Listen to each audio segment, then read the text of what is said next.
ఏ రోజు నిన్ను చూసిన బిచ్చగాడు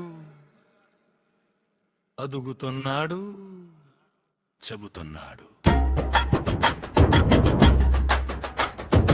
అయ్యా ధర్మం చే, అమ్మా ధర్మం చే. ఎంత గొప్ప సత్యం ఈ చిన్న మాటలో దాగి ఉంది.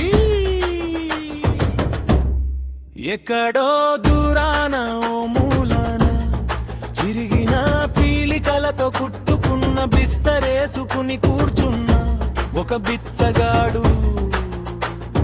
కాదు కాదు, జీవితాన్ని చదివిన తత్వవేత్త, నిశీధిలో దాగున్న ప్రబోధకుడు.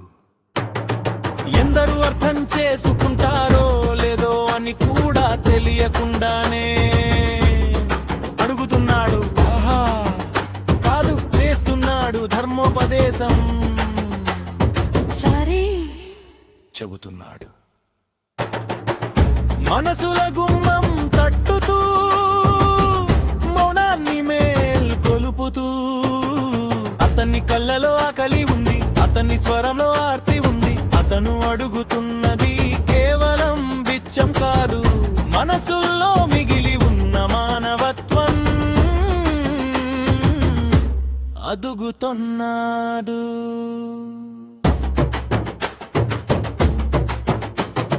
వీధుల్లో పరుగులు తీస్తున్న జీవితం మధ్య ఆగని అడుగుల శబ్దంలో అతని స్వరం మాత్రం మోగుతూనే ఉంది. ధర్మం చేయని వినిపించకపోయినా వినిపించే సత్యంలా. అది అచన కాదు, మనిషితనం ఇంకా బ్రతికే ఉందా అని అడిగే ప్రశ్న. మన మనసుల అద్దంలో మనల్ని మనమే చూసుకునే క్షణం. ఆ బిచ్చగాడి ఆర్తనాదంలో మనమింతవరకు చూడని గొంతాలయం ఉంది. మనము కనుగొనని విశ్వవిద్యాలయం ఉంది.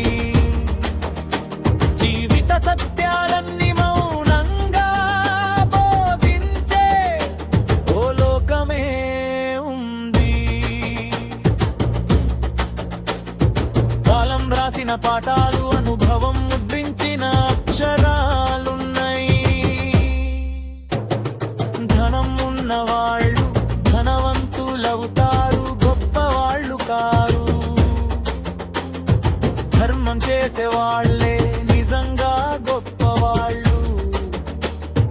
హృదయంతో ఇచ్చిన వాళ్లే మనుషులవుతారు.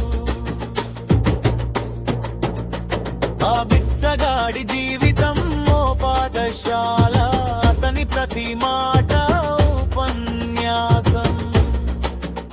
అతని నిశ్శబ్దం కూడా గాధమైన సందేశం. అయ్యా అమ్మా ధర్మం చే అని పలికే ఆ స్వరం మన హృదయాలను మేల్కొలిపే దేవుని